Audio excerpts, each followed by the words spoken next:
Transformations, speaking inspiration. Transformations, speaking inspiration. Transformations.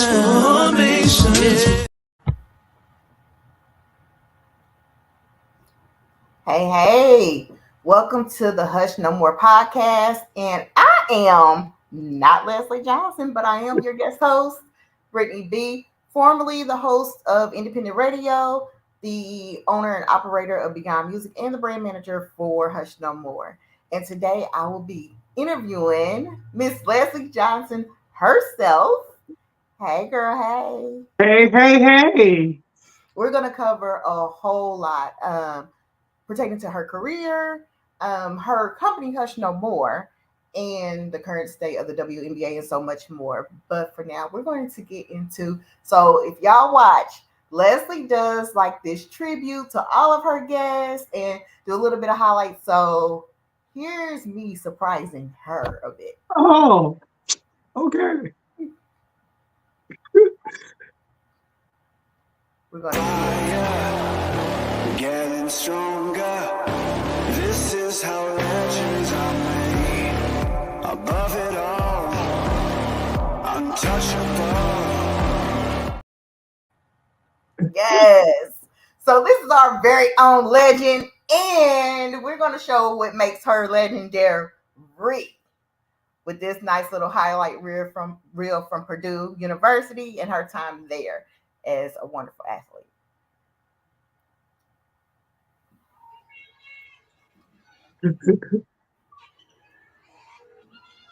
Oh, that's my freshman year. Look at you.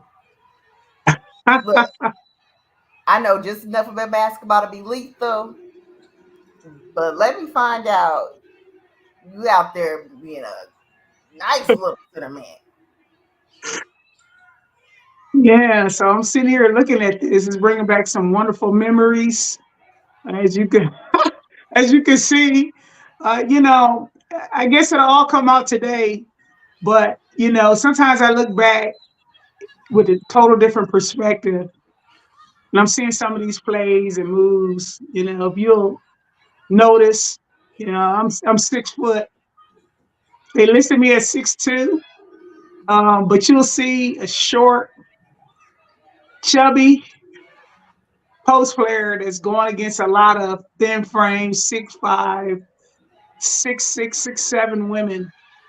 But yeah, my career was all about using my body and my size and my skill set. I was told many times that, Leslie, you got an arsenal of moves. And a lot of times, that's what I had to put on. I had to display just to get off my shot, just to separate myself from those taller players. So boom, boom, fade away. Definitely nice in the paint. Definitely nice. Thank you. That's the signature fade away.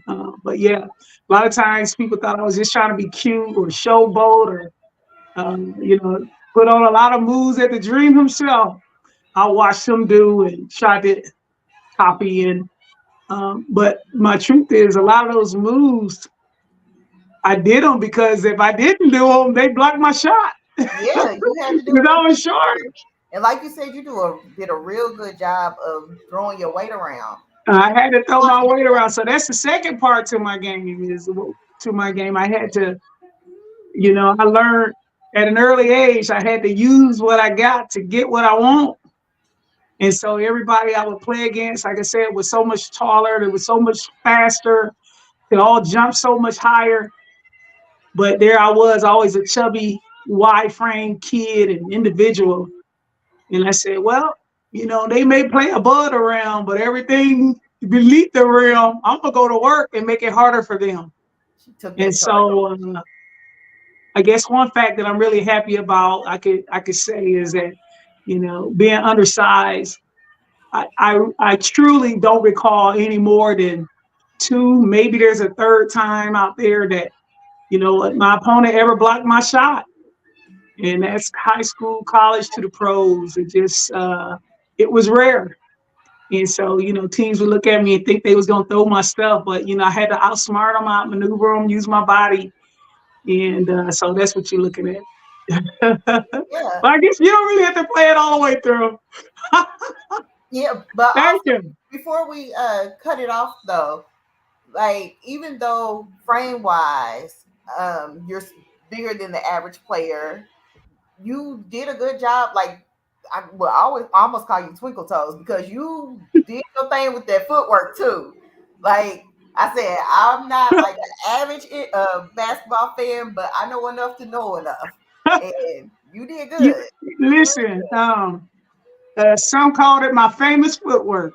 That footwork was something else. And, I just call it fundamental basketball in the post, something that I'm a little bit disappointed that seems to be disappearing in the game because there's so much running the floor, shooting the three, driving to the basket. And I'm like, what about the post? Get inside. Like I'm yelling at the TV all the time because I grew up watching, the greats go to work on the inside. And I thought that was an art form in the low block. When you see Hakeem Olajuwon doing all the dream shakes and maneuvering himself and fading away and spinning and going up and under and all these certain post moves.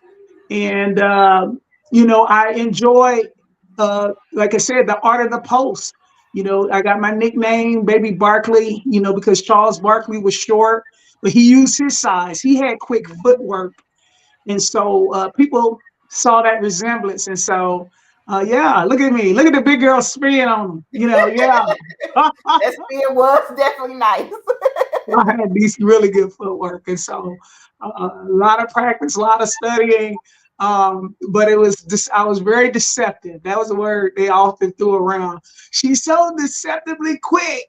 Like I know I look like I'm going to be the slowest person on the floor, but boy, you give me the ball on the block. It was definitely, I had a lot of quickness on my feet. Yeah, you definitely you were like a ninja out there because people did not expect you to play like that. That's definitely for sure. Thank you. Thank you. No problem. So let's start at the beginning of everything. When did you fall in love with basketball? Take it back. So, growing up in Fort Wayne, Indiana, my father, there were two things that we knew when it came down to sports. One, that my father loved the Purdue Boilermakers. And number two, you were going to be born as a Laker and I was going to die as a fan of the Los Angeles Lakers. And it was going to be passed on from generation to generation, right? Right. And so I grew up watching my father scream and yell at the TV. And in those days, the famous rivalry was, Bird or Magic. Yeah. And so my father loved Magic. He loved Showtime. And so I would hear so much excitement going on in the living room because my mother would kick my dad out of the family room. He wasn't allowed to be where all of me and my sisters were. But I would hear him screaming, at the TV. And I was like, man, let me get some of that. Let me see what is going on. And so what I discovered was my father screaming because of the excitement of watching the Lakers run up and down the floor and Magic Johnson smack his teammates around and get the crowd going. And I thought, oh my goodness, this looks fun. This looks great. This is so exciting. And so it was the excitement watching Magic love the game is really what triggered my career, was his love of the game. And then it would later, it would snowball into me becoming a student of the game. But I loved how he adored his teammates, how he, made people better. And so that was always me. I always wanted to be a leader. I always wanted to make people happy and put smiles on their face. And so as a basketball player, as an entertainer.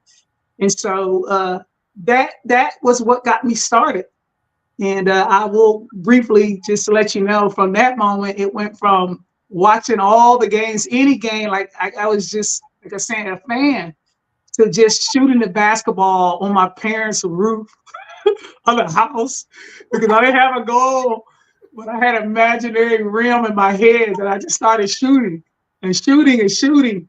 And it took a little while, but my parents was just like, it's probably best that we just put her a basketball goal out here, because, she just won't stop shooting on our house. So yeah, they end up giving me a goal outside, and I would, just want to play. And I played, and, until I would get in trouble because it was after dark and I'm just now walking in, but I love the game. And I think that's what's so important, telling my story, that, how much I cared for the sport, and I love my teammates within the sport. And so I think sometimes that piece of basketball gets misplaced. Everybody want to be a celebrity, but do you love the game? Because that's what's going to make you practice. That's what's going to make you work. And so I had a thing that nobody was going to outwork me, and nobody was going to play harder than I was going to play. And last piece that I would later really step into was I just had a motto in my own head that, I was going to leave every floor with nothing left to prove, that I wanted to dominate. I didn't want to play well. If I played well, I felt like I lost, like I didn't have a good game. Like I wanted to dominate. And so from that, you see, my stats where I shot 81% from the field, 29 points a game, 14 rebounds a game. But, 7 of those in high school were offensive rebounds. Just get after it. And so I love the game. I love the game. That's how it started. That definitely makes sense. So much so that 11-year-old Leslie Johnson decided to write this letter to God, asking him to make her a great basketball player, to help her to become like her superstar at the time, Vanessa Williams. What inspired you at 11 to say, you know what? I am going to ask God. Because most 11-year-olds, you talk about them in church and faith, they could care less. Well, I grew up, like I said, in Fort Wayne, Indiana. And if you do your research and Google Fort Wayne, Indiana is called the city of churches. And the city of churches it was. I grew up where my father, to this day, is a superintendent of Sunday schools at Pilgrim Baptist Church. My mother started singing gospel music in our city at the young age of like 6 or 7 years old. And so my mother's been singing gospel music in Fort Wayne for 70 years. And so with that said, I have uncles who were ministers. And so churches wasn't just a place you went, it was in your blood and you believed. And to this day, it's what I credit for making me the person and the player that I became, because it was always faith driven. And so you see this 11-year-old writing this letter to her parents. And keep in mind, I already started playing at like 8, but I was a dreamer. And so I want to encourage anybody that's out there and listening. Vanessa Williams, let me tell you who she is. This person was the point guard to Northrop High School state championship team. And there I was, I soaked up everything, not just NBA, but I follow high school sports.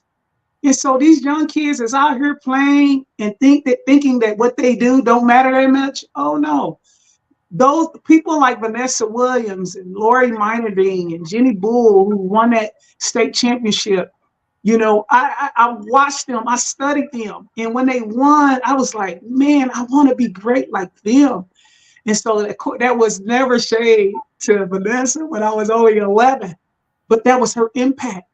That's the type of thing that inspired me was, high schoolers, doing what they did best.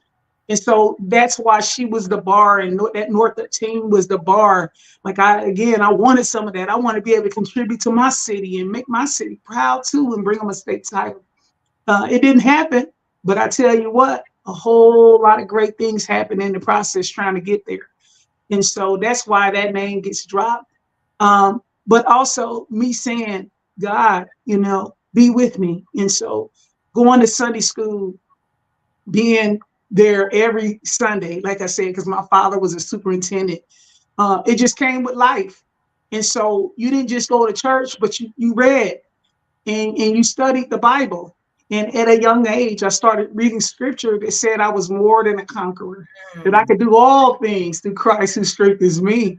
And so when kids would make fun of me for being overweight or slow, or, the way I walk, or say I wasn't going to do well in high school or college or the pros, in my mind, all I could think was, that's not what my father said. My father had said that everything is possible for those that believe. And so I would meditate on the word of God, and I meditated early. I will share this also. When I was in 6th grade is when I wrote that letter, when I made my first high school team middle school team at Northwood Middle School. Shout out to Philip Didier, my all-time favorite coach, who made me the player, the person that I am in personality from, on the basketball court. But I had just found out I was going to start and made the Northwood Middle School team. And, I was emotional, but I was dreaming. I was dreaming early. And I wanted to jot it down and let my parents know this is what I want to become. But I knew early that I wanted to play professional basketball. That also was in the letter, that I said, I want to play professional basketball. And keep in mind, Brittany, I said that way before there was ever a WNBA. Way before. That letter was there was no WNBA when I said that. I did hear these rumors that women could play professionally overseas. But I said, I just want to get paid to play. And I knew that early. And so sometimes, I truly still believe in this to this day. That, your faith, man, you can pray things into fruition. Absolutely. And so there I was dreaming at 11 to play professional basketball at a time when there was no professional basketball in America. So, I'm feeling great about that. Shout out to Peter Lee and Tangi. Everybody is giving you your Thank you, Tangi.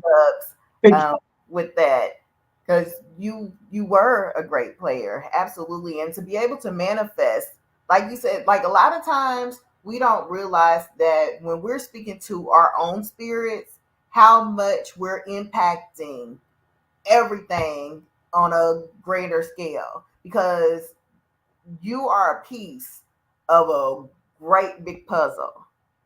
Well, listen, like I said, I was raised in the church, and one of the greatest songs ever sang of all time that almost every child hears at a young age is "This Little Light of Mine, I'm Gonna Let It Shine. Let it shine, let it shine, let it shine." So yeah, something so simple I've lived by my entire life. So I really do thank the viewers who are watching, who are, just rubber stamping and saying, oh, what a wonderful person. Well, I can tell you for sure, if I am, and that be so, it's certainly because of the light that I found at an early age in my faith.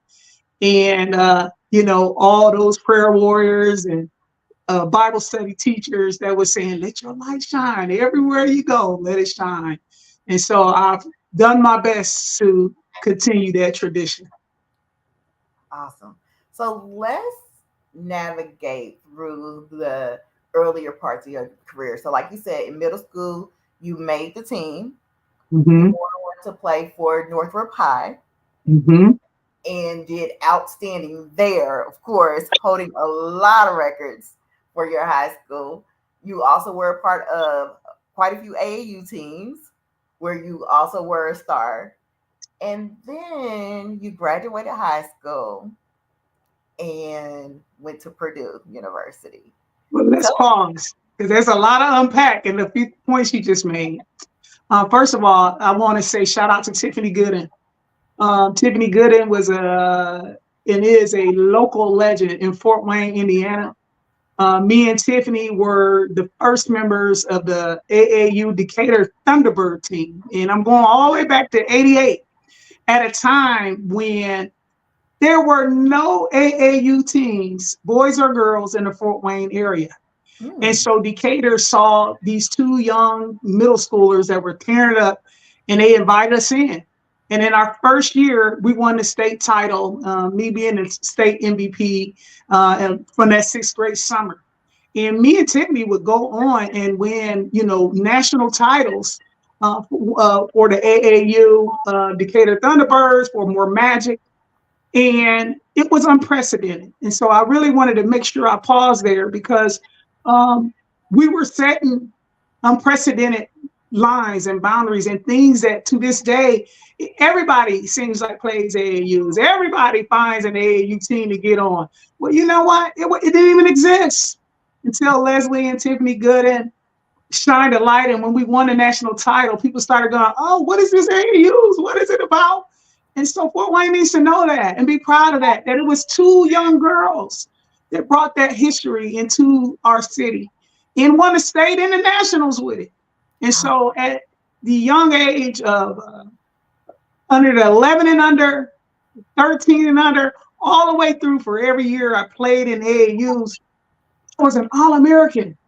So here I was an All-American at 11 and 12 and 13 and 14 from AAUs. And so that's how teams really began to recruit me and know who I was and know me at an early age, because we were doing it all on a national scale.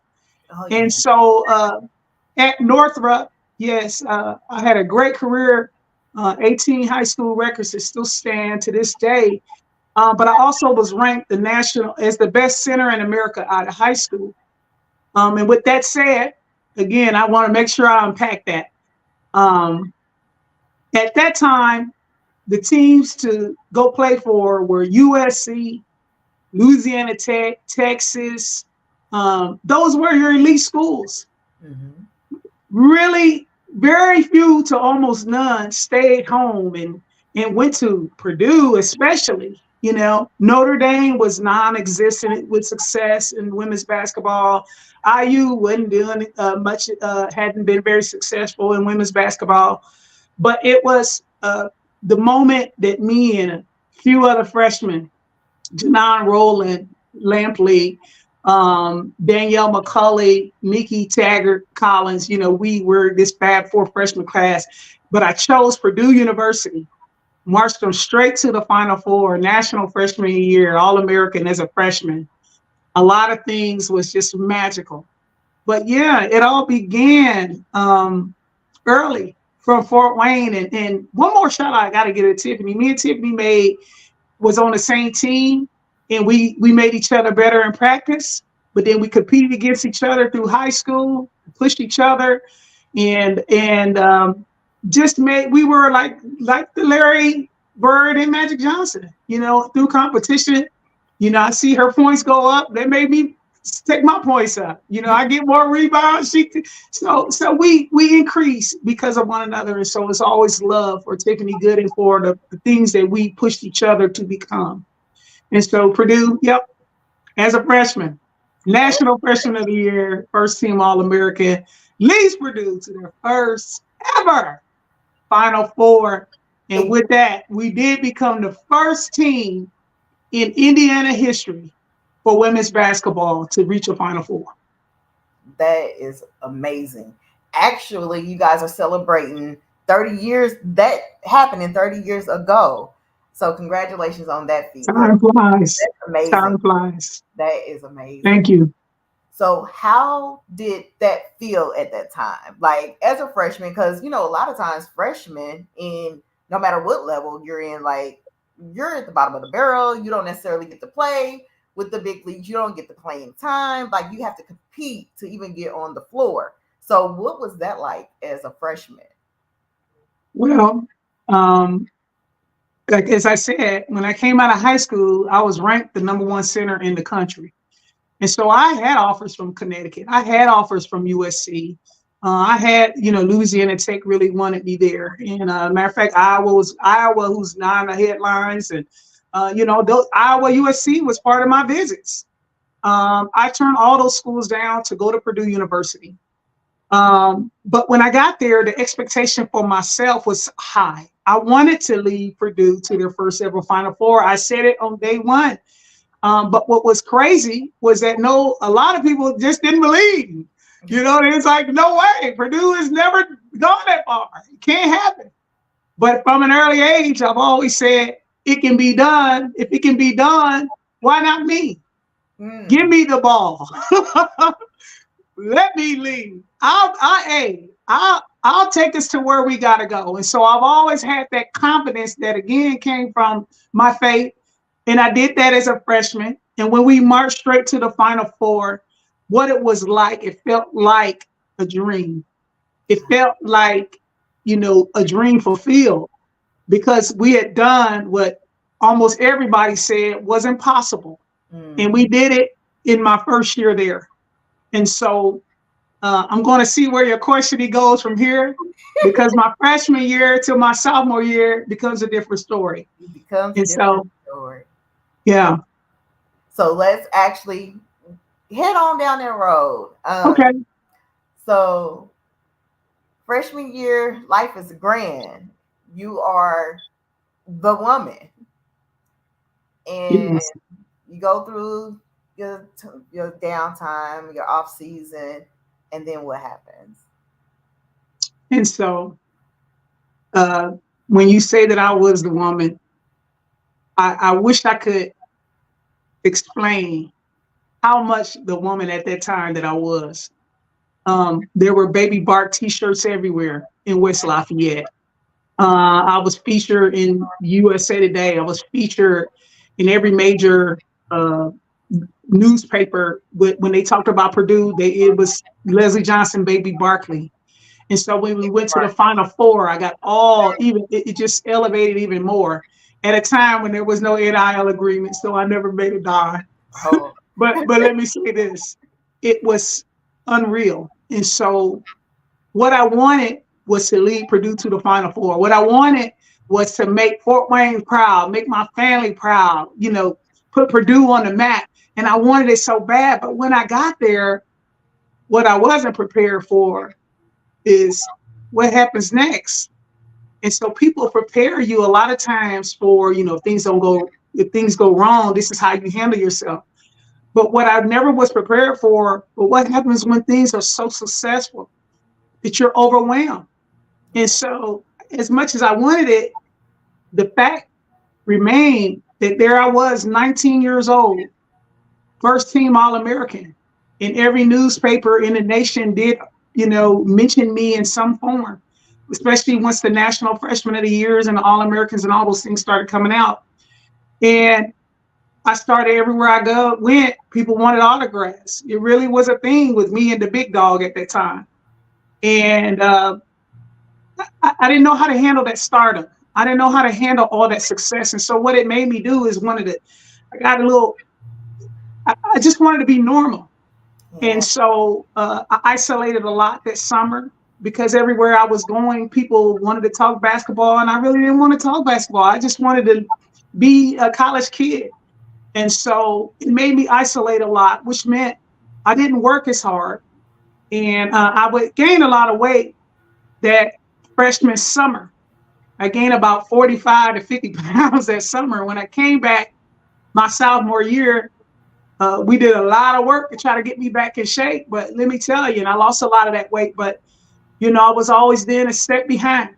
And so in that sophomore year, I found myself injured, because that also happens with weight gain and not being ready to go.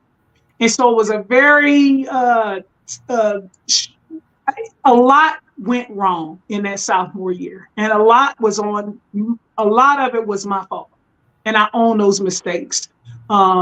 But again, a lot of it came because I just didn't know how to handle the success so young.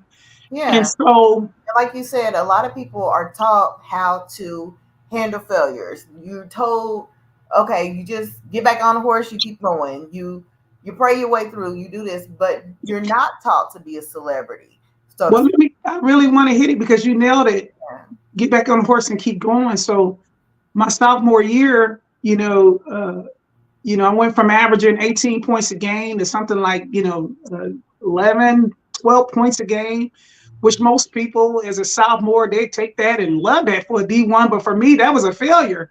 That was a big time failure to go from 18 to 12, and my minutes went down because, again, I wasn't as prepared as I was the first year.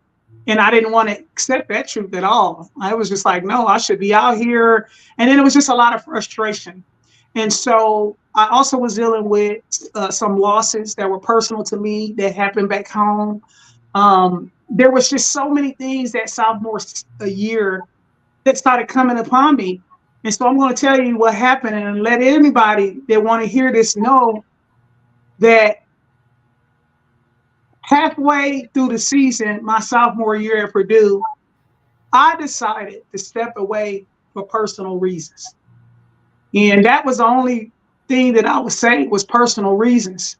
And the reason I said it that way was because in 1994, 95, I felt I would have been slaughtered to just say, I'm stepping away because I'm depressed. Yeah. I'm struggling to cope. I'm struggling to handle not being ready, being disappointed in myself. Didn't want to tell anybody because I felt like people would think that I was crazy. I felt like I would be marked. I felt like I could be blackballed. And so what happened was, there I was drowning in my own self and did not know how to get out and did not know how to tell anyone. And so at 19 years old, after I had now stepped away, walked off the team halfway in that sophomore season, it actually made it worse in a lot of ways because I gained even more weight. Most would never know that I gained almost 100 pounds between leaving Purdue's team and before my arrival to Western Kentucky because I sat out a year. But between that time, while at Purdue in West Lafayette, Indiana, at the age of 19, the depression just really began to take over me. And so I can't remember exactly which month, but after I walked away from the team, one of the worst days of my life was, my roommate, Danielle McCulley, my best friend to this day. She had been gone from our apartment all day. But I felt like I failed. I felt like I let everybody down. My family, like I said, my friends, my community, my university, my city, and I didn't know. And so I thought, why live? And so I took a bunch of pills and I attempted suicide at the young age of 19. And only by the grace of God, like I said, Danielle had been gone all day. She walks in. I don't even remember walking in because I was unconscious. And she begins, doing all type of maneuvers to make me vomit. And I woke up in a pool of vomit, sweating, and she saved my life. And from there became a lot of hard conversations because, of course, going to that extreme, she thought I knew it was bigger than her. So she let my parents know. And I never forget my father telling me, Leslie, I don't know how fast I drove, but, my daughter. Yeah. And for you to get to this place, how did you get here? We didn't know. And I said, I didn't want you to know. And that's what love will do. It'll protect, but it also make you keep things inside that shouldn't be inside. And so they was like, we would have talked to you. We would have told you, we loving you through this. Like, you can rebuild. You can stay here. You can go. You can, everything you ever had, you can get it back. This is not the answer, but I didn't hear that before because I didn't want anybody to know. And so from there, my father said something that was very important. My father said, let me tell you something. If God gave it to you, God can restore it. Mm-hmm. Do you hear me? Mm-hmm. If the Lord did it once, he'll do it twice. I'll do it twice. And so I made up my mind from that moment, that hardship moment, that I couldn't stay here in this state of depression. And as good as I had so many great times and memories at Purdue, at the end of the day, that attempt on my own life, I knew this is not a good space mentally for me to stay in. And so for mental health reasons that I never disclosed, I chose to start over again. I knew I needed a fresh start. And without all the pressures of everything that I had once was, and can she get back to where I didn't want any of that. And so I chose Western Kentucky University, somewhere outside of the Big Ten, still only, about 5 hours away from home, family oriented, Southern Bells. And I chose that university because Paul Sandiford was such a great man of faith. But he also, he was somebody I felt I could tell some of the things that I had gone through. Yeah. And so I knew I needed mental support, family support, and extended family support. And they were able to provide that. And so that's how I ended up at Western Kentucky. And like I said, I arrived at Western Kentucky at 320 something pounds. I played as a freshman at Purdue about 235. I arrived at Western Kentucky at 330. And I knew to almost anyone and everyone, it seemed like it was going to be over. But I was just determined that that wasn't going to be my story. And so I got with the coaches and they said, listen, you're too big to run, but you can walk. And so I walked off about 70 pounds of that before I could begin to play. And my saving grace was the fact that I sat out a year. So by the time I returned, nobody knew that I had gained so much weight and all that had happened. But that's my story. And so all I could hear once I arrived at West Kentucky was Rocky music in my ear. Dun dun dun dun dun dun dun. Time to get back. Dun dun dun dun dun dun dun. I was like, I'm coming. Now, I'm coming. If God saved me, there must be more for me. Yeah. And so that's how I became the comeback kid. Yeah, absolutely. Unfortunately, during that time frame, like you're absolutely right, there was a stigma attached to depression, attached to mental health overall. If you were going through anything like that, you were considered crazy. Yeah. And being on the platforms that you were put on and being there surrounded by people who knew you, I can only imagine how hard it was having to, one, face your failures on your own, or what you define as failures on your own, and then having to basically remake yourself in a whole new space. So yeah, I had to remake myself in a whole new space.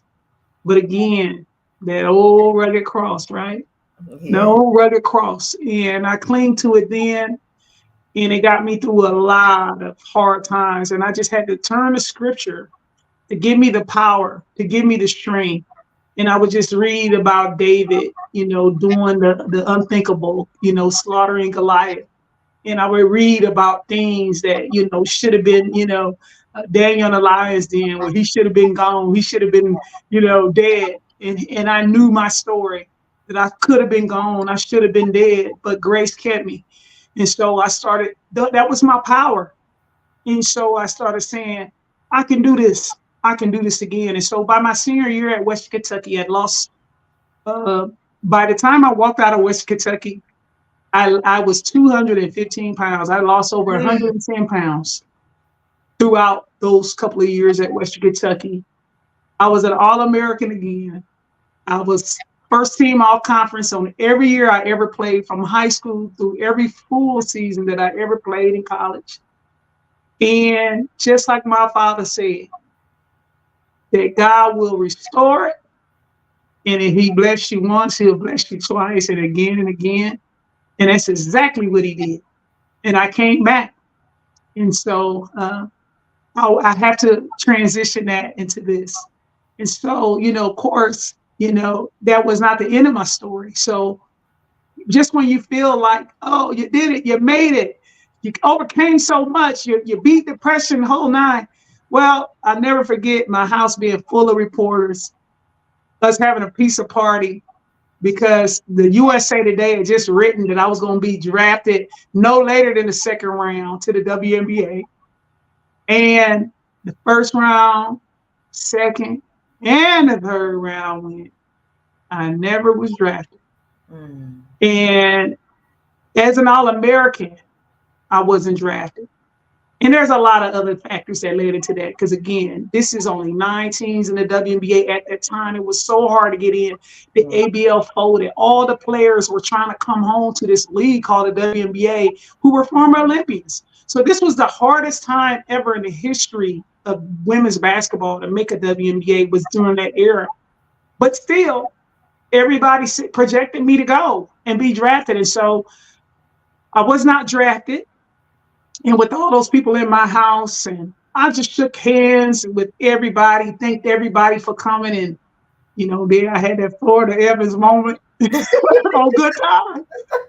When the last person left, it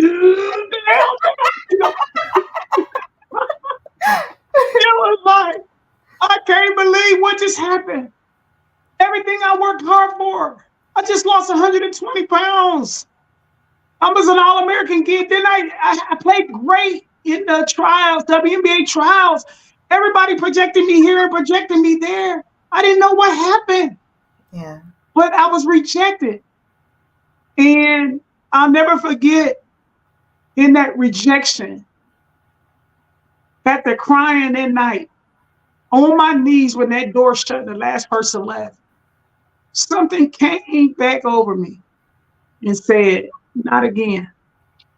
Not again. Because see, I had been through this before. I'd already experienced struggle and loss and grief and lost it all. I'd already attempted suicide. I'd already been depressed. I already chose obesity instead of working out and getting myself back together. And so I was determined, not this time. And so let me tell you what happened, Brittany. And so the very next day, and I never gotten up that early in my life on my own, but 5 o'clock in the morning, I got up out of my bed the day after not being drafted, and I began to walk my neighborhood. I waited for the gym to open, and I showed up at the local YMCA. And that went on for over a month and a half.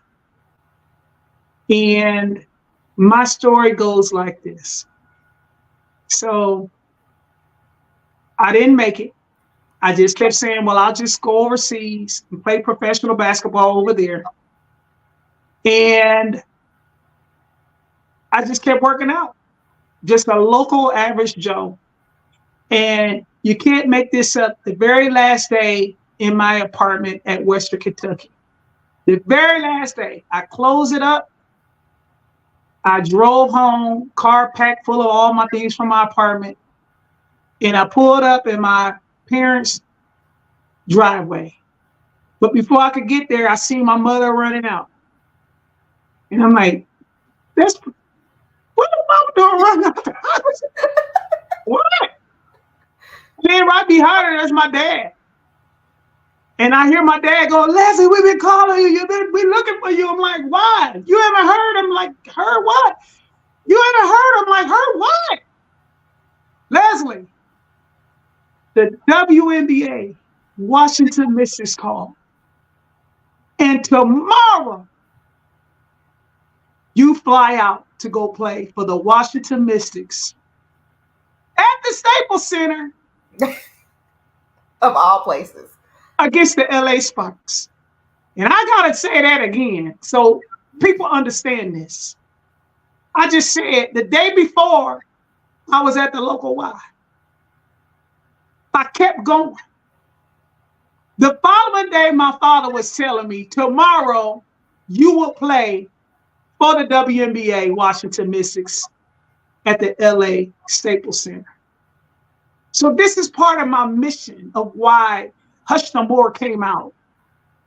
Because the lesson that I learned from that, don't you dare give up, give in, because you don't know, like I did not know what tomorrow will bring. Absolutely. You don't know what tomorrow will bring. I could have gave up when I didn't get drafted. I kept going. And look at how God blessed me. Mm-hmm. I stayed in the fight. I stayed in shape. And you know what? My dream still came true. And the only way your dream won't come true is if you quit. Absolutely. Now we're going to pivot a little bit. We're going to get back to your overall story. But you mentioned your company and Hush No More. Tell our viewers a little bit about Hush No More, what it stands for, why it was established, although we kind of hinted on that, and what Hush No More aims to do. Well, I will always believe that the reason why I attempted suicide when I was 19 years old, I walked away, personal reasons, couldn't tell anybody anything. It all went south for one reason and one reason only. You know, I didn't open up my mouth and use my voice. Had I told anybody about the pain I was going through, or tell people that I was struggling to cope, struggling to handle the pressure, in any way, but I felt silenced by the system. I felt like universities wouldn't understand, people wouldn't understand. And so I felt hushed. And so that's where that revelation came. Because trust me, Hush No More is not something I say, I think I want to start a company that tackles mental wellness. It derived because of my pain and my struggle. And once I overcame and I came out of so much depression, I knew it was bigger than me. I knew that I had to tell my story. I knew that I couldn't be hushed anymore. I had to get it out so that others could learn from me. They could hear my voice. And so they don't fall into those type of footsteps. And so I created Hush No More because I wish I could say that was the end, but even once I made it to the WNBA, I played 5 years pro, the second phase to depression came. So it came again when I got done playing basketball and I retired. I didn't know what to do. Here I was I had played basketball since I was 7, 8 years old. So it wasn't something I just played. It was who I was. And so when I talk about the trauma of sports, I'm talking about, I don't even know who I am but a ball player. Yeah. And so when you quit or you retire, or like 95% of every professional athlete or college player, you get waived, you get terminated, you rejected. There is a trauma that goes along with that. There's a post-traumatic stress syndrome that occurs. And so it happened to me too. And so when I got done playing basketball, I didn't know where to go. I didn't know what to do, who to become, where do I start, where do I begin? Because ball was all I knew. And so found myself this time not gaining 100 pounds, but true story, I gained almost 200 pounds. I went from playing professional basketball overseas at 220 to weighing 424 pounds after playing basketball. Yeah. I became a raging alcoholic to the place where, I just did horrific things in my drunkenness. And only grace kept me alive in depression and all those things. And so when my sister got sick and I learned that she was not going to make it, that's when things changed for me. And so it's been over 11 and a half years since I drank alcohol. Before we go there, okay. I don't want to live in this space for a little while, because we do have a lot of people who face dealing with alcoholism. We have people who face dealing with, present company included, being overweight. And it's different, I assume, for an athlete when you go from being held to certain parameters and you find yourself no longer living the life that you're accustomed to. And you do find yourself living here. Like, what was life actually like for you as far as the people around you? Because sometimes I think that plays a big role in who you are, Mm-hmm. and those who basically contribute to the toxicity that goes on during that time frame. So tell us what that looks like, and then talk to people who are currently in that space. So with alcoholism, no one wakes up and become an alcoholic. So, my story and everyone's is a little different. But my story started in happiness, right? Because when you win, let's shots everywhere, shots, and we celebrated. And so it was a thrill. And then when you play overseas and you all alone and all your teammates are gone, now you're just continuing to drink alcohol, but you're drinking by yourself and you're creating ways in your own mind to have a good time because you're somewhere in Yugoslavia somewhere, or Turkey or Israel. And so there I was, the only way I could find fun for myself was a drink. And so, it started off as fun. And that's why I talk about the dangers of alcoholism, because, it starts off fun. It starts as celebrated. But then what happened when things don't go well in your life, as in my career ended, or for some people, a parent dies, or for somebody, a sibling passes away. Now alcohol goes from a good time to a way to cope, to a way to cover your pain. And so that's what happened to me as well. And I began to now drink to know myself. So I had to feel the fact that I didn't play longer in the WNBA. I made it, but isn't that something? That wasn't good enough. I wanted to start. I wanted to play for years in the WNBA. And so I was depressed about it. And my career didn't end up as I dreamed it to end. Right. And I look back, I was successful in every way. But I speak a lot about setting unrealistic and unhealthy boundaries. And that's what I did to myself. Nobody put that pressure on me. But when you're an athlete, nobody puts more pressure on us than us. We do it to ourselves because we are driven. And so that's how it happened. And so I found myself numbing myself to cope and deal. But it wasn't until I got clean. And like I said, I've been clean for 11 years. I haven't drank again. That I began to see, you know what? It's something different and something special when you can see things as they are. You can speak in clarity. You can understand all your surroundings. And I felt the power from that. And so after a while, feeling the power from that, I started going, you know what? I believe I survived this because I need to save somebody else. I need to help somebody else. There are plenty of other pro athletes that's going through this that has found other ways to numb themselves, whether alcohol, whether it was substance abuse, or they lost all their money. I got to do my part. Yeah. And let me tell you, Brittany, it's not, it's not about money. It's not about becoming crazy, known and popular. I do this with Hush No More simply because it's my purpose. And God put that on me to be the spokesperson, to speak for those who struggle like I did, who can't speak, who won't speak. They feel hushed, they're silent. So I'm their voice. But I hope someday it becomes a movement. And I hope that one day people look back and they say, it was Leslie Johnson. Part of what she did that that sparked something. And so now others are beginning to tell their stories and they're beginning to help others as well. Definitely congratulations on 11 years of sobriety. That is not an easy feat, I'm sure.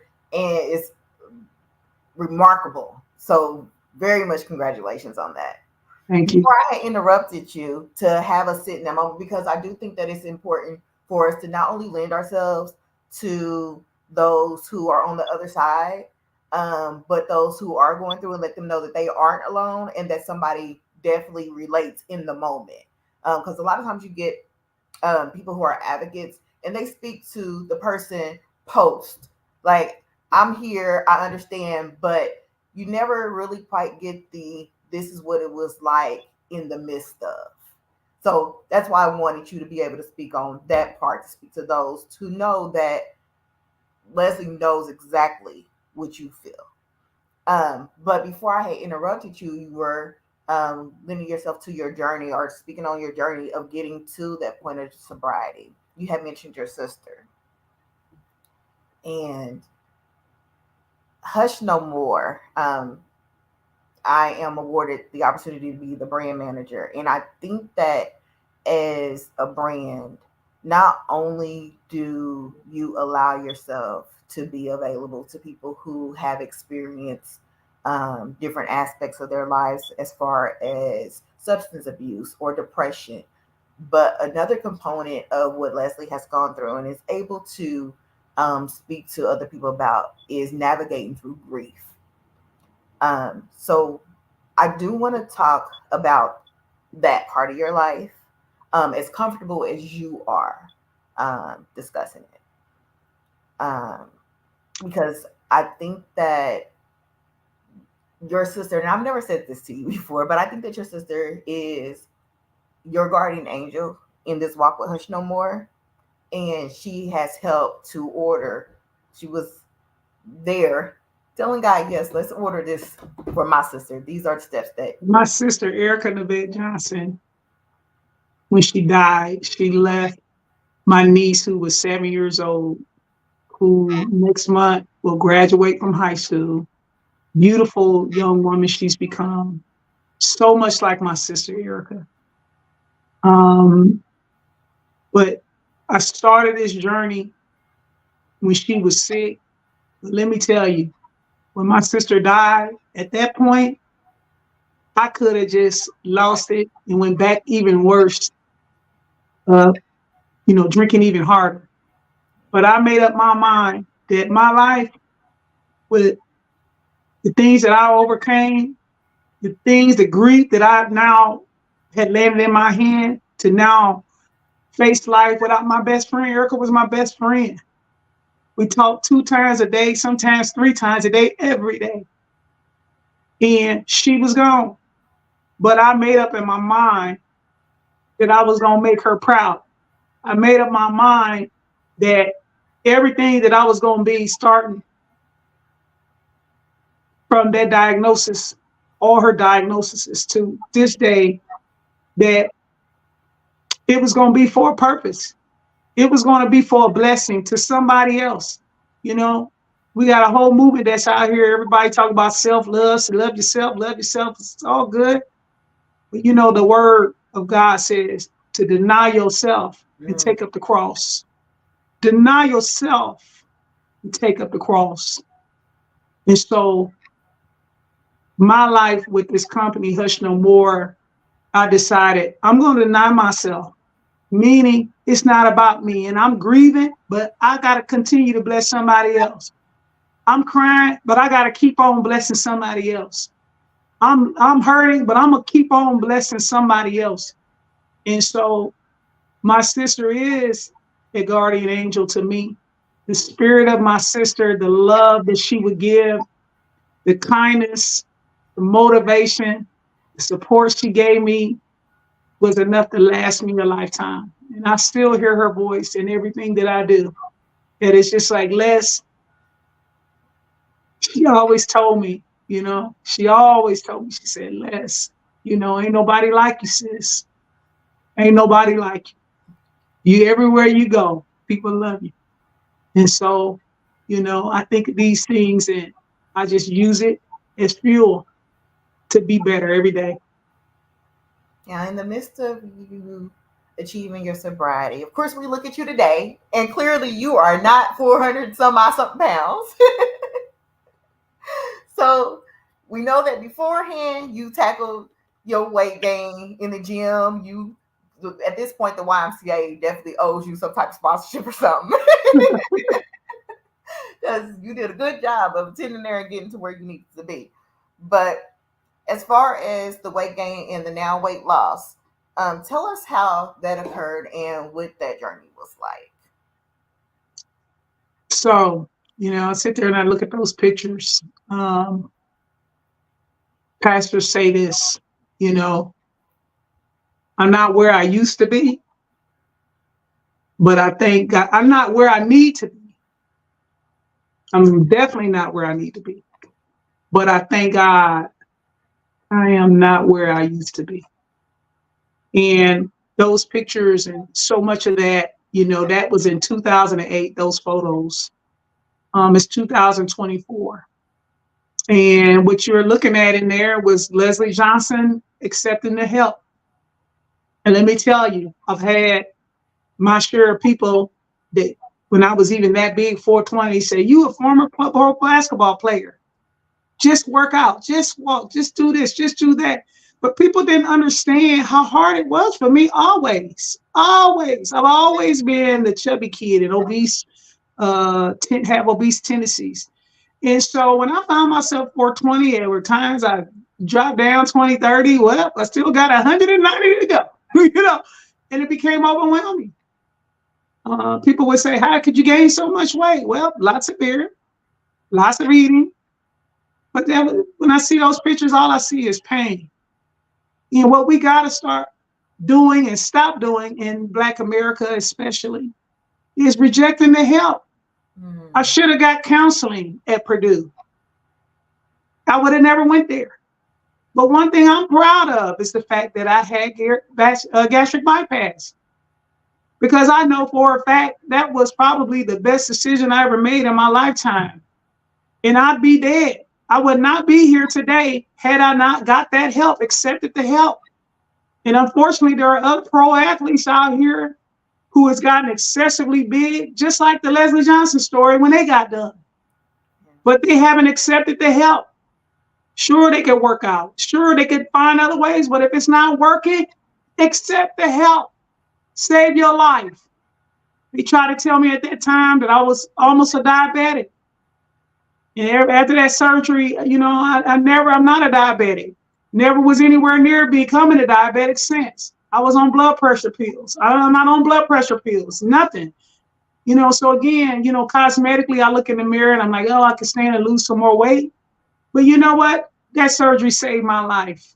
And I wish other people accept the help. It takes courage to do these type of things. You're not weak. It takes courage. And I tell you what, I'm also super proud that it's been, over 15 years. And I've still never, because a lot of people gain a lot of that weight back. I gained some, but I never, ever reached those levels again. Why?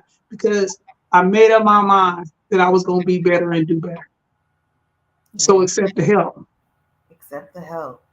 And that ties itself to a lot of topics that we've talked about. Like you said, initially with your journey going through Purdue and your suicide attempt and the depression and the substance abuse, accept the help because it's definitely out there. So Leslie has definitely experienced her share of ups and downs, a whole lot more ups than the downs. And absolutely, she stated that it's our responsibility to deny ourselves. And she has definitely done that. And she has allowed herself to take in two beautiful children. They are so gorgeous. And she is a mom via adoption. And I know that handing you guys my story a little bit. It's a lot of people who don't know this. There's a lot of people who are close to me that don't know this. But I struggle with fertility. And part of my conversations that I've had with those who do know has been their suggestion of adoption and to migrate through my mental states with that. I want to thank you for allowing yourself to take in children who needed someone to love them.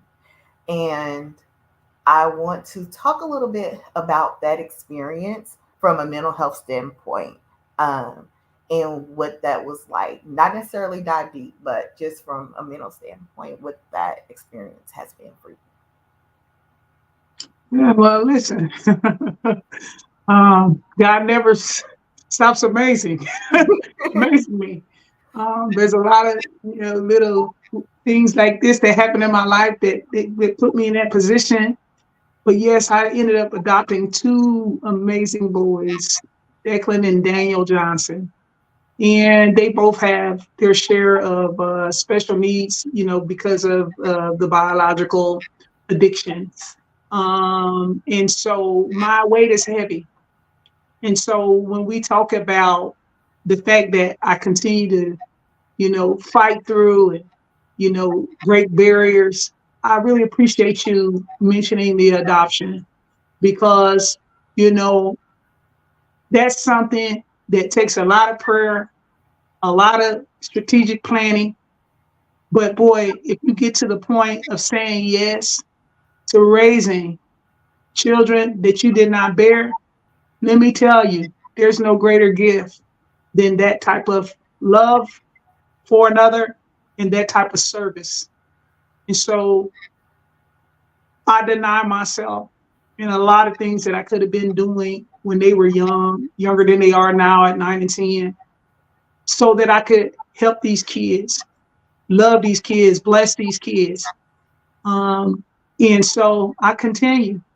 But the beautiful thing I found out along that journey is it start off, let me see how I can help, how I can bless somebody. But boy, it's me that got the blessing. It's me that got the love when I had hard times that continued. I can just look at my boys and see their love for me, and it heals wounds, heals all things, that love. And so it started off, like I said, me helping them, blessing them, but actually their love has continued to make me better. That's oh my God. Okay. Yep. That's the thing. Thank you um for sharing so much of yourself, not only in these type of platforms, but through Hush No More. Overall, if you had the opportunity to speak to that same 11-year-old that wrote that letter to her parents, what would you say to her?